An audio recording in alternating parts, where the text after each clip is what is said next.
আমি আসলে একদমই সেমিনার নোটটিকে নিয়েই আলোচনা করতে চাই, কারণ আর যেসব সংকটের কথা আমরা বলছি আসলে আমরা এর মধ্য দিয়ে যাচ্ছি, আমরা খুব ভুক্তভোগী, আমাদের সবারই মানে একদম হৃদয়ের সংকট এটা। যে সেমিনার নোটের মধ্যে যে দ্বিতীয় পৃষ্ঠায় মূলত যে মৌলিক পদক্ষেপ গ্রহণ জরুরি বিষয়ে বলা হয়েছে সেইগুলো পয়েন্টে নিয়ে আমার কথা। শুরু করার আগে ছোট্ট করেই বলছিলাম যে একবার এক সচিব মহোদয়ের সাথে আমার একটু ক্লোজ ডোর আড্ডা মারার সুযোগ হয়েছিল। আমি সচিব মহোদয়কে বলছিলাম যে স্যার, আপনারা চলচ্চিত্র শিল্প নিয়ে কিছু করছেন না কেন?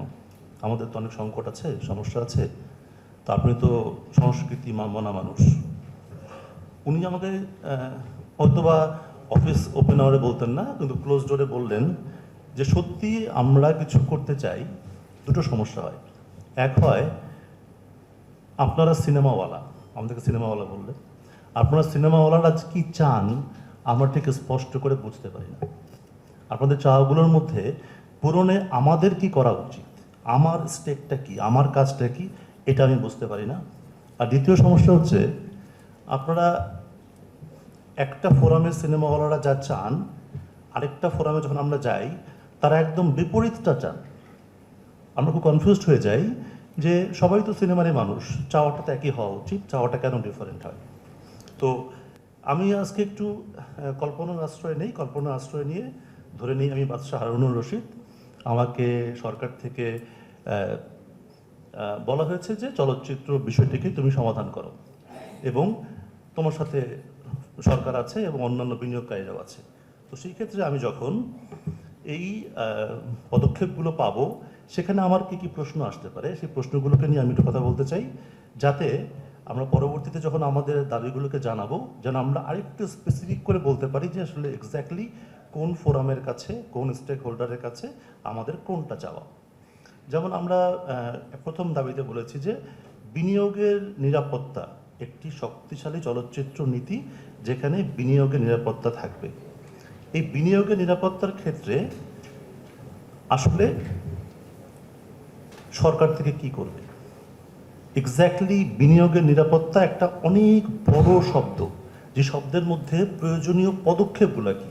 আমি যদি একটু একদমই চিহ্নিত করে বলি যে আমাকে এটা করতে হবে, এটা করতে হবে, এটা করতে হবে, তাহলে হবে। কিন্তু যদি আমি বলি বিনিয়োগের নিরাপত্তা চাই, তাহলে কিন্তু ওটা বায়বীয় পর্যায়ে চলে যাবে। সো ওই জায়গাটাকে আরেকটু ডিফাইন করতে হবে।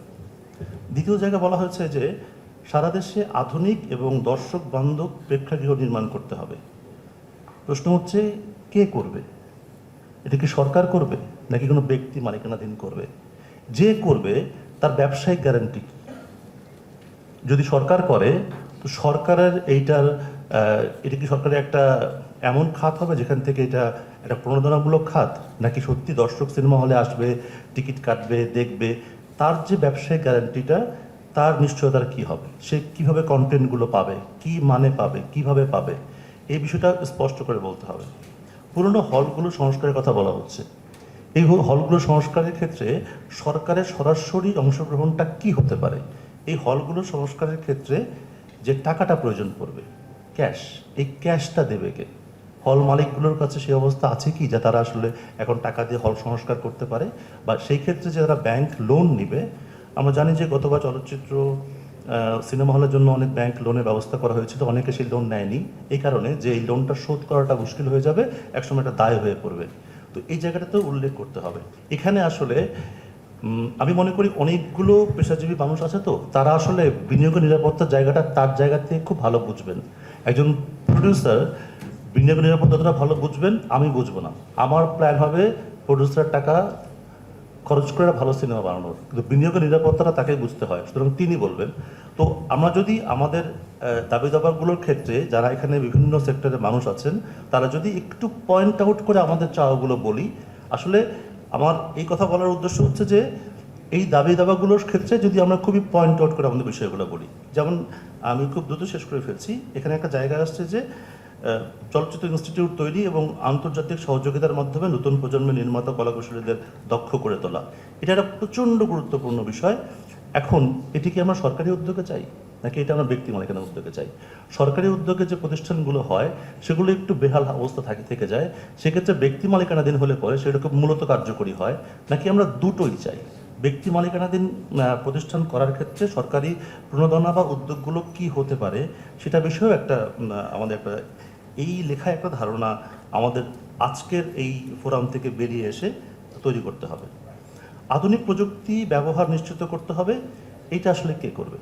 আধুনিক প্রযুক্তি ব্যবহারের ক্ষেত্রে আমি দীর্ঘদিন ধরে বাংলাদেশে একটা ওয়ান রুফ সিনেমা মেকিংয়ের সলিউশন তৈরি করার কথা বলছি। বিভিন্ন মানুষের কাছে গেছি আমি, যেখানে প্রসাদের মতো একটা টপ টু বটম ল্যাব, আমি যেখান থেকে ক্যামেরা হায়ার করব, আমার ফুটেজ সেখানেই যাবে, আমি সেখান থেকে গিয়ে আমার সিনেমা নিয়ে বের হব। এবং সব কিছু মিলে আমি দেখেছি যে এটা 5-7 কোটি টাকার ব্যাপার, কিন্তু আমি এ পর্যন্ত অনেকের কাছে গেছি, এই বিষয়ে কেউ বিনিয়োগ করতে রাজি হয়নি। আসলে এটা বুঝতে হবে যে আধুনিক প্রযুক্তির ব্যবহার নিশ্চিত করার জন্য আমাদের কার্যকরী আমাদের প্রস্তাবগুলো কি হতে পারে।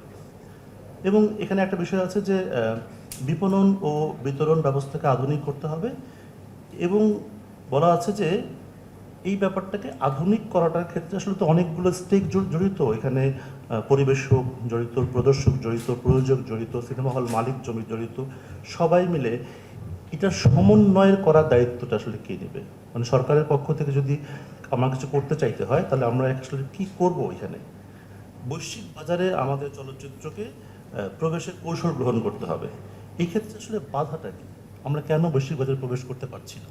আমরা যখনই আমাদের বাধাগুলোকে চিহ্নিত করতে পারবো, আমরা তখনই আসলে এই বৈশ্বিক বাজারে যাওয়ার পক্ষে এই উত্তরণের জায়গাটা তৈরি করতে পারবো। যেসব ডিরেক্টররা তখন